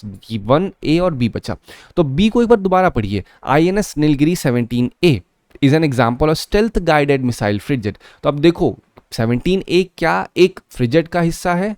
आप ऐसे कोशिश क्या करो, कभी आपको कंफ्यूजन है कि इस क्वेश्चन को सॉल्व कैसे करना है, तो पहले नाउन पकड़ो। 2 नाउन क्या, एक तो फ्रिगेट है, दूसरा INS नीलगिरी है। तो पीछे जाइए, पीछे जाके आप अगर यहाँ पे देखोगे तो आपको दिखेगा कि हाँ 17A नीलगिरी क्लास ही है। आप समझ रहे हैं? वही सेम चीज तो मैंने यहाँ पे लिखी है आपके लिए, वो 17A का हिस्सा है। तो this is the right one, तो बी इज करेक्ट। तो इस देखो अभी, लेकिन फिर भी ये नहीं करना आपको कि आप नोट्स पढ़ोगी नहीं जाकर के, आप दोबारा पीडीएफ को पढ़िए एक बार। आंसर पे मत जाइए कि हाँ सर ने तो बता दिया, अब तो हमें पता चल गया सही आंसर। इस तरह नहीं करना है। अगर मैं आपको कह रहा हूँ कि ये चीज़ आपको नेट पे सर्च करनी है तो ज़रूर उसको सर्च किया करिए, उससे आपको और अच्छी अंडरस्टैंडिंग मिलेगी। अब आते हैं अपने नेक्स्ट आर्टिकल पे। नेक्स्ट आर्टिकल है सुप्रीम कोर्ट की कॉलेजियम रिकमेंडेशन के ऊपर। रिसेंटली क्या हुआ है, चीफ जस्टिस BR गवई ने जो 2 हाई कोर्ट के जजेस हैं, ठीक है, उनकी रिकमेंडेशन डाली है। एक आपके पटना हाई कोर्ट के, एक बॉम्बे हाई कोर्ट के हैं। उनको कहा है कि अब वो सुप्रीम कोर्ट जज बनने के लिए रेडी है, मतलब रिकमेंड किया है कि अब वो लोग एलिवेट होंगे एज अ सुप्रीम कोर्ट जज। That's all. और इससे ज़्यादा इसमें कुछ नहीं जानना, इतना पढ़ के आप छोड़ दोगे। लेकिन एक वर्ड देखो, कॉलेजियम। तो कॉलेजियम को अब हमें पढ़ना पड़ेगा, ठीक है। कॉलेजियम सिस्टम क्या है? ये एक ऐसा सिस्टम होता है जिसमें जो सुप्रीम कोर्ट और हाई कोर्ट के जजेस होते हैं उनका अपॉइंटमेंट होता है और उनका ट्रांसफर होता है। इस सिस्टम का यूज करके जनरली सोचते हो भैया ट्रांसफर हो रहा है, अपॉइंटमेंट हो, तो कैसे हो रहा है? तो इस कॉलेजियम सिस्टम से सुप्रीम कोर्ट हाई कोर्ट के जजेस का ट्रांसफर अपॉइंटमेंट दोनों होता है। अब क्वेश्चन होता है इस कॉलेजियम सिस्टम में होता कौन है? एक तो चीफ जस्टिस ऑफ इंडिया होते हैं, उन्हीं के साथ 4 और सीनियर मोस्ट सुप्रीम कोर्ट के जजेस होते हैं। ये 5 लोग एक साथ मिलके रिकमेंड करते हैं कि भैया इस जज को यहाँ ट्रांसफर करना है, इस जज को अपॉइंट करना है सुप्रीम कोर्ट जज, इस जज को अपॉइंट करना है एक CGI या हाई कोर्ट का CGI, जो भी करना होता है ये लोग कौन करता है? कॉलेजियम सिस्टम करता है। लेकिन करेंटली में जो कॉलेजियम सिस्टम देख रहे हैं इवॉल्व हुआ होगा ना, तो इवॉल्व हुआ है 3 जजेस केसेस से। 1981, 93, 98 में 3 केसेस हुए थे। ये ओरिजिनल कॉन्स्टिट्यूशन में मेंशन नहीं है कि अपॉइंटमेंट या ट्रांसफर कैसे होगा सुप्रीम कोर्ट या हाई कोर्ट के जजेस का, ठीक है। प्रोसेस वही होता है, रिकमेंड करते हैं, फिर अगर एक बार गवर्नमेंट ने वापस कर दिया, बोला कि नहीं भैया आपको जो है ये जज जो आप बोल रहे हो ट्रांसफर करने के लिए, अपॉइंट करने के लिए, हम नहीं मानते। लेकिन अगर सुप्रीम कोर्ट ने दोबारा भेज दिया तब तो करना ही पड़ेगा, गवर्नमेंट को उन्हें अपॉइंट करना पड़ेगा एज अ जज, चाहे वो हाई कोर्ट का हो चाहे सुप्रीम कोर्ट का हो। तो ये तो कॉलेजियम सिस्टम हो गया। अब इसी में एक वर्ड आता है एनजैक का, नेशनल जुडिशियल अपॉइंटमेंट कमीशन। तो गवर्नमेंट को बड़ी दिक्कत होती है, गवर्नमेंट को लगता था कि भैया ये सुप्रीम कोर्ट हाई कोर्ट का सारा ये मामला ये खुद ही हैंडल करते हैं 5 लोग, जो भी होगा CGI और प्लस 4 सीनियर मोस्ट जो आपका सुप्रीम कोर्ट के जजेस होते हैं। तो 99 कॉन्स्टिट्यूशनल अमेंडमेंट एक्ट 2014 लाने की कोशिश की गवर्नमेंट ने, लेके आए, ठीक है, जिसमें कहा कि अगर किसी भी जज का अपॉइंटमेंट या ट्रांसफर करना है तो उसके लिए एक पैनल बनेगा। उस पैनल में CGI होंगे, 2 सीनियर मोस्ट जज होंगे, लॉ मिनिस्टर होंगे, प्लस 2 एमिनेंट पर्सन होंगे, ठीक है। तो अगर आप थोड़ा सा नोटिस करो तो इसमें क्या कर दिया है, इसमें इन्होंने इक्वल कर दिया है, मतलब लॉ मिनिस्टर भी आ गए और 2 एमिनेंट पर्सन भी आ गए। तो इससे कहीं ना कहीं एग्जीक्यूटिव का रोल आ गया जुडिशरी में। इससे क्या था, इसका मेन पर्पस था कि अपॉइंटमेंट करना, और अपॉइंटमेंट बहुत ट्रांसपेरेंट तरीके से करना, गवर्नमेंट ने ये कहा जनरली, ठीक है। लेकिन सुप्रीम कोर्ट ने क्या किया, 2015 में 4th जज केस हुआ जिसमें इस पूरे के पूरे 99 कॉन्स्टिट्यूशनल अमेंडमेंट एक्ट को स्ट्रक डाउन, खत्म कर दिया, ये बोल के कि ये जुडिशियल इंडिपेंडेंस के ऊपर खतरा है, और जब जुडिशियल इंडिपेंडेंस पे खतरा होगा तो वो violation of basic structure of Indian constitution है। बेसिक स्ट्रक्चर मतलब ये नींव है संविधान की, अगर इस पे कोई ब्रेकेज होगा तो वो चीज़ नहीं चल पाएगी। अब करंट इश्यूज ये होता है, कहा जाता है भैया ट्रांसपेरेंसी उतनी अच्छी नहीं है, एक ज़रूरत है एक बैलेंस रिफॉर्म की जिससे इंडिपेंडेंस भी हो सके और अकाउंटेबिलिटी भी हो सके। अक्सर एक नेपोटिज्म का भी एक ब्लेम लगता है सुप्रीम कोर्ट के ऊपर कि ये CGI वो 4 लोग आपस में मिलते हैं, बातचीत करते हैं, अपॉइंट कर देते हैं, इसमें गवर्नमेंट का कोई रोल हो ही नहीं पाता, ठीक है। तो ये इनके ऊपर ब्लेम लगता है, लेकिन ये अभी भी अपनी उसी कॉलेजियम सिस्टम से ही सारा वर्क हो रहा है। अब पॉइंट होता है, मैंने 3 जजेस केस बोला, मैं आपको तीनों जज के केस एक बार पहला जज केस 1981 का SP Gupta versus union of India था। इसमें सुप्रीम कोर्ट ने जजमेंट दिया कि भैया जो एग्जीक्यूटिव होती है वो ही जुडिशियल अपॉइंटमेंट कर सकती है। ये पहले जज केस में हुआ, ठीक है। कलीजियन सिस्टम तब एस्टैब्लिश नहीं था, ठीक है। अब जो सेकंड जज केस हुआ 1993 में, उसमें सुप्रीम कोर्ट ने ये चीज कही। ये केस किसका था? Supreme court advocate on record association versus union of India, ठीक है। ये आप मेंस में यूज कर सकते हो। जो आपका एसपी गुप्ता केस है किस रेफरेंस में बात होती है। तो यहाँ पे फर्स्ट जज केस में जो सुप्रीम कोर्ट ने कहा था उसको पूरी तरीके से नल एंड वॉइड कर दिया, ओवरटर्न किया और कहा कि अगर कभी भी कोई अपॉइंटमेंट हो रहा है सुप्रीम कोर्ट हाई कोर्ट में तो उसमें सीजीआई के पास ही प्राइमेसी होगी, और कलीजियम सिस्टम को इंट्रोड्यूस किया। उसमें कहा एक सीजीआई होगा प्लस 2 सीनियर मोस्ट जज होंगे अगर किसी भी जज का अपॉइंटमेंट होना है। थर्ड जज केस फिर आया, उसमें क्या हुआ? उसमें ये चीज हुई कि भैया जो कलीजियम सिस्टम था उसको एक्सपैंड किया गया, और वही कलीजियम सिस्टम आज तक चल रहा है जिसमें सीजीआई प्लस 4 मोस्ट सीनियर जजेस ऑफ सुप्रीम कोर्ट होते हैं जो अपॉइंटमेंट और ट्रांसफर करते हैं, ठीक है। तो मैंने तीनों जजेस केस आपको समझा दिए अच्छे तरीके से। अब देखते हैं यूपीएससी 2019 में क्वेश्चन क्या हुआ है। Consider the following statement: the 44th Amendment of Constitution of India introduced an article placed the election of Prime Minister beyond judicial review। तो आपको पता है 42nd और 44th दो कॉन्स्टिट्यूशनल अमेंडमेंट है, बड़े मजेदार हैं, बहुत कुछ अमेंड करने की कोशिश की गई थी, ठीक है। लेकिन 44th अमेंडमेंट में ये चीज नहीं थी। 44th अमेंडमेंट क्या था? 42nd अमेंडमेंट में जो चीजें की गई थी, क्योंकि इमरजेंसी ड्यूरेशन में था ये, तो उन सब चीजों को दोबारा रीइंस्टेट किया गया। मतलब जो 42nd में किया गया था, काफी कुछ चीजें दोबारा रिवर्स की गई, अपनी ओरिजिनल पोजीशन में लाई गई bye 44th constitutional amendment act. तो 44th कहीं ना कहीं सुधार करने के लिए लाया गया था जो 42nd में प्रॉब्लम थी। तो यहां पे ये चीज नहीं रखी गई थी कि election of prime minister beyond judicial review है। सेकंड कहता है the supreme court of India had struck down 99th, आपको समझ में आया मैंने क्यों बताया 99th constitutional amendment act of constitution as being violation of independence of judiciary. तो बिल्कुल सही है। अभी तो मैंने आपको बताया कि गवर्नमेंट ने क्या किया, 99th लेके आए, 99th में national judicial appointment commission appoint किया। उसमें क्या किया, कहा कि भाई सीजीआई होगा, 2 सीनियर मोस्ट जज होंगे, लॉ मिनिस्टर होंगे प्लस 2 एमिनेंट पर्सन होंगे, और ये लोग मिलकर क्या करेंगे, अपॉइंटमेंट करेंगे। लेकिन सुप्रीम कोर्ट ने इसको नल एंड वॉइड कर दिया। तो B is the right one. Next question 2012 में, what is the provision to safeguard the autonomy of supreme court of India, ठीक है। किस तरीके से ऑटोनॉमी सेफगार्ड होती है सुप्रीम कोर्ट ऑफ इंडिया की। तो व्हाइल अपॉइंटिंग सुप्रीम कोर्ट जजेस the president of India has to consult chief justice of India. ये तो बिल्कुल सही है, क्योंकि चीफ जस्टिस ऑफ इंडिया तो रिकमेंड करता है। द सुप्रीम कोर्ट जजेस can not be remove by chief justice of India only, sorry can be remove लिखा हुआ है तो ये गलत हो जाएगा, ठीक है। क्योंकि अपॉइंट तो कर दिए लेकिन रिमूव नहीं कर सकते हैं सीजीआई, ध्यान रखिएगा। कलेजियम सिस्टम का मतलब ये नहीं है कि रिमूव कर देंगे, बिल्कुल नहीं। रिमूव करने के लिए प्रॉपर पार्लियामेंट में प्रोसीडिंग होगी। जैसे यशवंत शर्मा की आप देख रहे हो ना, जो दिल्ली हाई कोर्ट के जज थे, उनके ऊपर केसेस लगे थे बर्न करेंसी के, तो उनको रिमूव करने के लिए अब जो प्रोसीडिंग चल रही है उसमें चीफ जस्टिस ऑफ इंडिया ने सिर्फ इन हाउस इंक्वायरी बनाई, और इंक्वायरी बनाए कहा भैया ठीक है हम तो कहते हैं इसको रिमूव कर दो, लेकिन फाइनली अब पार्लियामेंट में स्पेशल मेजॉरिटीज जब रिमूवल होगा तभी इंपीचमेंट बोलो या रिमूवल ऑफ जज होगा, ठीक है। तो this statement is wrong. The salaries of the judges are charged on consolidated fund of India to which the legislature does not have to vote। बिल्कुल इंडिपेंडेंस कैसे इंश्योर होती है सुप्रीम कोर्ट के जजेस की या हाई कोर्ट के जजेस की, क्योंकि उनके जो पे होती है उसको रिड्यूस नहीं कर सकती एग्जीक्यूटिव। क्यों? क्योंकि वो चार्ज होती हैं against consolidated fund of India. अगर कोई चीज चार्ज हो रही है दैट मीन्स कि उसमें किसी का भी कोई रोल नहीं है, वो डायरेक्टली चार्ज की जाएगी उससे। फिर 1 and 3 आपका ये आ गया। फिर 4th क्या कह रहा है, all appointment of officers and staffs of the supreme court of India are made by the government only after consulting the chief justice of India. तो आपने एक चीज सुनी होगी, जितना भी एडमिनिस्ट्रेशन होता है, चाहे वो सुप्रीम कोर्ट का हो चाहे हाई कोर्ट का हो, दोनों के एडमिनिस्ट्रेशन में वहां का जो सीजीआई होगा, सीजीआई नहीं, वहां का जो चीफ जस्टिस होगा, अगर सुप्रीम कोर्ट के रेफरेंस से बात की जाए तो सीजीआई होगा, अगर हाई कोर्ट के रेफरेंस से बात की जाए तो चीफ जस्टिस होगा उस हाई कोर्ट का। तो ये लोग अपॉइंटमेंट करते हैं वहां के जो ऑफिसर्स होते हैं, ठीक है। तो अगर सुप्रीम कोर्ट की बात है तो सीजीआई अपॉइंटमेंट करते हैं ऑफिसर्स का, ना कि गवर्नमेंट करती है। This statement is wrong. तो 1 and 3 is the right one, ठीक है। अब आते हैं प्रैक्टिस क्वेश्चन पे। प्रैक्टिस क्वेश्चन क्या है? विच of the following correctly represents evolution of judicial appointment process in India? Initially executive had primacy in appointment. Yes, क्योंकि अभी जो आपका फर्स्ट जज केस हुआ, फर्स्ट जज केस के पहले क्या था? आप खुद सोच के देखो कैसे अपॉइंटमेंट हुआ। तो डायरेक्टली एग्जीक्यूटिव ही अपॉइंट कर रही थी, वही सेम प्रोसेस चल रहा था। प्रेसिडेंट कह रहे थे, फिर वहां से एग्जीक्यूटिव रिकमेंड कर रही थी इनको अपॉइंट करो, वैसे ही चल रहा है जनरली। ठीक है, द फर्स्ट जज case establishes the collegium system. नहीं, क्योंकि फर्स्ट जज केस में कहा गया था एग्जीक्यूटिव ही अपॉइंट करेगा। किस में आया? सेकंड जज केस में आया।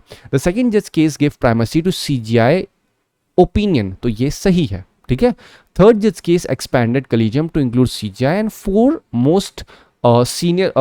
सीनियर मोस्ट जजेस, तो 1, 3 and 4 is the right one. तो B statement is right one. तो इस तरीके से आपको प्रैक्टिस करनी है। एग्जैक्टली आप नोटिस करोगे तो जिस तरीके से पीवाईक्यू पूछा जा रहा है, सेम उसी तरीके से मैंने प्रैक्टिस क्वेश्चन भी बनाया है, जिससे आपको अच्छा खासा आइडिया लग सके। ठीक है, चलो अब देखते हैं जो क्वेश्चन आया था। GS2 2017 का है, क्रिटिकल एग्जामिन की बात हुई थी। तो पहले मैंने आपको एनजैक 2014 के बारे में बताया, कौन सा इसमें अमेंडमेंट हुआ वो बताया, क्यों लाया गया, रीज़न गवर्नमेंट ने कहा ट्रांसपेरेंट पार्टिसिपेटरी प्रोसेस करने के लिए लाया गया। फिर बॉडी में मैंने क्रिटिकल एग्जामिन कहा गया। तो क्रिटिकल एग्जामिन में आपको दोनों तरीके से एग्जामिन करना है। ठीक है, पॉजिटिव भी करो, निगेटिव भी करो। तो पॉजिटिव पार्ट्स क्या कहे गए? Safeguard judicial independence. फिर आपका बेसिक स्ट्रक्चर डॉक्ट्रिन लाया गया, साथ ही साथ सेपरेशन ऑफ पावर मेंटेन करने के लिए ये सारी चीज़ें लाई गई। तो इसमें क्या है? Merit of supreme court judgement, समझ रहे हैं, ये सारी मेरिट्स हैं। अगर देखा जाए कि क्रिटिसिज्म ऑफ द जजमेंट क्या है, कौन सा जजमेंट? जो सुप्रीम कोर्ट ने जजमेंट दिया एनजैक को हटाने का, तो उसकी मेरिट्स क्या क्या हैं? तो मेरिट्स तो यही हुई ना कि हटाने से ये हुआ कि जुडिशियल इंडिपेंडेंस सिक्योर हुई, बेसिक स्ट्रक्चर डॉक्ट्रिन को और अपहेल्ड किया, और सेपरेशन ऑफ पावर को पूरी तरीके से एंश्योर किया, जिससे पॉलिटिसाइजेशन ना हो अपॉइंटमेंट में। ठीक है, तो आपसे देखो क्वेश्चन हमेशा ध्यान रखो, क्वेश्चन यही बोला जा रहा है कि सुप्रीम कोर्ट ने जो जजमेंट दिया था, स्ट्रक डाउन किया था एनजैक को, उसको आपको क्रिटिकली एग्जामिन करना है। ठीक है, तो वही मैंने किया आपके लिए। क्रिटिसिज्म में वो लिख दो, ट्रांसपेरेंसी इश्यू में रिमेन आपका मेंटेन हुआ है, अभी भी रिमेन्ड है। फिर disregard legislative and public consensus, क्योंकि एक तरीके से कहा जाए जब भी कोई पार्लियामेंट कोई आपका लॉ लेके आती है तो कहा जाता है पब्लिक लेके आ रही है, क्योंकि वो सब पब्लिक के रिप्रेजेंटेटिव भी तो होते हैं। तो कहीं ना कहीं ये भी कहा गया कि जो इन्होंने स्ट्रक डाउन कर दिया एनजैक को, ये पूरी तरीके से पब्लिक कंसेंसस के साथ नहीं था। और फिर कोई भी ऑल्टरनेटिव रिफॉर्म के बारे में बात नहीं हुई है, तो ये भी क्रिटिसिज्म कहा जाता है। और कंक्लूजन में आप सारी की सारी चीज़ को एक साथ लिखिए, जहाँ पे ये बताया कि जजमेंट ने क्या क्या किया और किस तरीके से अभी भी थोड़ी बहुत प्रॉब्लम्स हैं और क्या उसका सोल्यूशन हो सकता है। तो ऐसे आप कंक्लूजन को दे देना। एक बार पढ़िएगा इसको, आपको समझ में आ जाएगा। लेकिन एक चीज़ ज़रूर ध्यान रखिए कि जब भी कोई एक आप पढ़ रहे हो तो उसको एग्जैक्टली आपको फ्रेम नहीं कर देना है कि ब्लूप्रिंट बना करके आपको चुपचाप बस इसी को एकदम कॉपी पेस्ट कर देना है। ये सिर्फ मैंने एक आपको बेसिक ओवरव्यू दिया है। जब आप खुद से कभी लिखेंगे आंसर्स को, तो वहाँ पे एंश्योर ये करना है कि आप अपने तरीके से थोड़े पॉइंट्स को ऐड करने की कोशिश करिए। आप खुद से लेके आइए कि हाँ आर्टिकल में और कैसे लिख सकता हूँ। ये सिर्फ एक ब्लूप्रिंट है, ठीक है, ओवरव्यू है। एग्जैक्टली आंसर्स आपके ऐसे नहीं होंगे और एक्सप्लेन हो, क्योंकि क्रिटिकली एग्जामिन की बात हो रही है। ठीक है, चलो अब आते हैं अपने लास्ट आर्टिकल पे। लास्ट आर्टिकल बात करता है यूएस की पॉलिसी में जो शिफ्ट आया है वेस्ट अफ्रीका में। अब पहले क्या हो रहा था, जो बाइडेन का एडमिनिस्ट्रेशन था उन्होंने रखा था भैया हम लोग आपका वेस्ट अफ्रीका में बहुत ज़्यादा एड नहीं देंगे, बहुत ज़्यादा हम लोग सपोर्ट नहीं करेंगे। लेकिन अब ट्रंप ने क्या कहा है? ट्रंप ने कहा है कि भैया हम लोग ट्रेड करेंगे, एड नहीं देंगे लेकिन हम ट्रेड करेंगे और ट्रेड से पैसा होगा उसको जो मन में आए करो। तो अब वही सेम चीज़ यूएसए कर रहा है, वेलकम टू डेमोक्रेसी। वो क्या कर रहा है, वहाँ पे जो जिहादिस्ट ग्रुप हैं उनको कह रहा है कि हम यहाँ के जिहादिस्ट ग्रुप खत्म करेंगे, लेकिन इन रिटर्न आप हमको वहाँ के क्रिटिकल मिनरल्स दो। कौन कौन से? Lithium, gold, uranium. मतलब आप देख रहे हो यूएसए अपनी आर्मी का यूज़ करके कह रहा है कि भैया हम तुम्हारी कंट्रीज, कौन कौन सी कंट्रीज, बुर्किना फासो, माली, नाइगर, इन सबको कह रहा है कि भैया हम सपोर्ट देने को तैयार हैं तुम्हें, हम तुम्हें जो जो चाहिए देंगे, तुम्हारी जितने प्रॉब्लम्स हैं स्पेसिफिकली वायलेंस वाली सबको रिमूव करेंगे, लेकिन इन रिटर्न हमें ये सब चीज़ें चाहिए। ठीक है, तो यूएसए की पॉलिसी में शिफ्ट आया, ट्रेड की तरफ कहीं ना कहीं जा रहे हैं।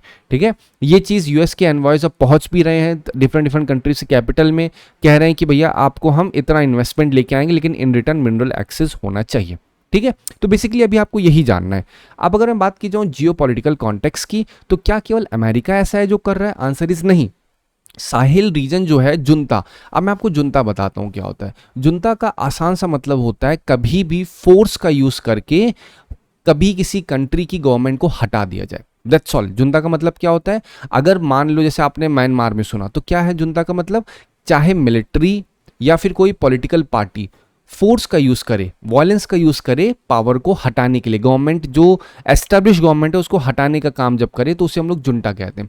तो साहेल रीजन होता है। अब अभी आपको बताऊंगा साहेल रीजन क्या है। अफ्रीका के सर्टेन रीजन है ये, तो उसमें जुंटा बहुत सारे रिसेंटली देखे गए, गवर्नमेंट को हटा दिया गया है। ठीक है, तो इससे क्या हो रहा है? इससे कहीं ना कहीं ये भी अब देखा जा रहा है कि इन जुंटा का सपोर्ट कौन कर रहा है। मतलब जब इन जुंटास ने या फिर जो मिलिट्री कूप्स हुए हैं, जो आपने बुर्किना फासो में देखा होगा, एक मिलिट्री जनरल है जो ना बंदूक लगा के चलते हैं, अक्सर आपने नोटिस किया होगा। तो वो चीज़ कहीं ना कहीं क्या दिख रही है? क्या उसको कोई सपोर्ट कर रहा है? तो चाइना और रशिया ऑलरेडी अपना इन्फ्लुएंस वहाँ पे लगा रखे हैं। चाइना रशिया इस चीज़ को सपोर्ट भी कर रहे हैं। जो अफ्रीका में कूप्स हो रहे हैं वहाँ पे रशिया ने अपना वैगनर ग्रुप जो है वो भी वहाँ पे पेट्रोल्ड है, लेकिन यूएसए को उससे कोई दिक्कत नहीं है। यूएसए क्या कर रहा है? यूएसए कहीं ना कहीं अडॉप्ट कर रहा है, अपने आप को अडेप्ट कर रहा है, जिससे हम लोग मतलब यूएसए को फायदा क्या हो सके? वहाँ के मिनरल रिजर्व्स का। That's all. यूएसए का मेन टेक यही है, चाहे रशिया हो चाहे चाइना हो, भाई मुझे उससे कोई मतलब नहीं है। मुझे मतलब ये है कि अगर कोई जिहादिस्ट ग्रुप तुम्हें दिक्कत कर रहा है, हमें बताओ, हम आएंगे, तुम्हें डेमोक्रेसी देंगे, लेकिन इन रिटर्न हमें मिनरल्स चाहिए। That's is it. ठीक है, तो कहीं ना कहीं वो जो मूवी वाली चीज़ें हैं वो अब सही भी हो रही हैं। तो ये एक जियोपॉलिटिकल कॉन्टेक्स्ट है जो आपको अपने दिमाग में रखना है पूरा का पूरा। अब मैं आपको बताता हूँ साहेल रीजन है क्या, why we actually call it Sahel. अगर आप ये रेड रेड एरिया देखोगे तो साहेल का मतलब होता है, अगर अरबिक भाषा में देखा जाए तो ये एक बॉर्डर होती है आसान सी भाषा में। ठीक है, तो ये ऐसी बॉर्डर है, साहेल रीजन एक ऐसी बॉर्डर है जो कि सहारा, ये डेजर्ट है। क्या है ये आपका सहारा डेजर्ट है। सहारा डेजर्ट की बॉर्डर को हम लोग साहेल रीजन कहते हैं। तो ये सहारा डेजर्ट है। नीचे आप अगर नोटिस करो यहाँ सब कुछ सूखा है, ठीक है, यहाँ रेगिस्तान है, और यहाँ पे क्या है? यहाँ पे ग्रासलैंड्स हैं। तो यहाँ पे जो ग्रासलैंड है और यहाँ पे जो सहारा डेजर्ट है, मतलब एकदम सूखा और हरियाली के बीच के एरिया को हम लोग कहते हैं साहेल रीजन। तो यहाँ ये साहेल रीजन है, इसमें जो जो कंट्रीज हैं वो साहेल कंट्रीज कहलाएंगी, जैसे सूडान, चड, नाइगर, फिर आपका नाइजीरिया का हिस्सा, माली, बुर्किना फासो, सेनेगल। ये टोटल 10 कंट्रीज हैं जो इस साहेल रीजन में जनरली कही जाती हैं। रेड एरिया है। अगेन ये ऊपर वाला हिस्सा इसलिए नहीं क्योंकि ट्रांजिशन जोन है। ऐसा थोड़ी है कि बस पूरा रेगिस्तान था और रेगिस्तान तुरंत खत्म होकर आ जाएगा, नहीं, ट्रांजिशन है। धीरे धीरे रेगिस्तान जो है कन्वर्ट हो रहा है ग्रीनरी में, फिर ग्रीनरी कन्वर्ट हो रही है धीरे धीरे रेगिस्तान में। तो ये ट्रांजिशन जोन साहेल रीजन का कहा जाता है जन। ठीक है, चलो अब टोटल 10 कंट्रीज जो थी वो मैंने आपको बता दिया। अब इसी से कनेक्टेड देखिए क्वेश्चन आया हुआ था, consider the following statement, there is instability and worsening security situation Sahel region. बिल्कुल सही है। There have been military take overs, coup in several countries of Sahel region in the recent past. आपको already बता दिया Sahel region है क्या, कुछ नहीं, साहेल मतलब सहारा डेजर्ट की जो बाउंड्रिंग कंट्रीज हैं उन्हीं को साहेल रीजन कहते हैं, आसान और सस्ती भाषा में। तो A is the right one. फिर 22 में देखिए क्वेश्चन क्या है, BDBD is large refugee settlement in north western Kenya. पहली चीज मैंने फिर वही चीज कही, कभी भी यूपीएससी में एग्जैक्टली अगर कोई चीज कही जाए कि ये एक्स जगह वाई जगह पे है तो अक्सर वाई को गलत कर दिया जाता है। तो BDBD is a large refugee settlement north west Kenya, नहीं। Some people who fled from South Sudan war live in BDBD, yes हो सकता है। Some people who fled from civil war in Somalia live in Dadaab refuge camp in Kenya, again हो सकता है definitely. तो 3 is the right one, right. चलो I hope थोड़ा सा वीडियो आज बड़ी हुई है क्योंकि काफ़ी सारे पॉइंट्स थे समझाने के लिए, बट आशा करता हूँ आपको काफ़ी कुछ सीखने को मिला होगा। Thank you so much for watching this video.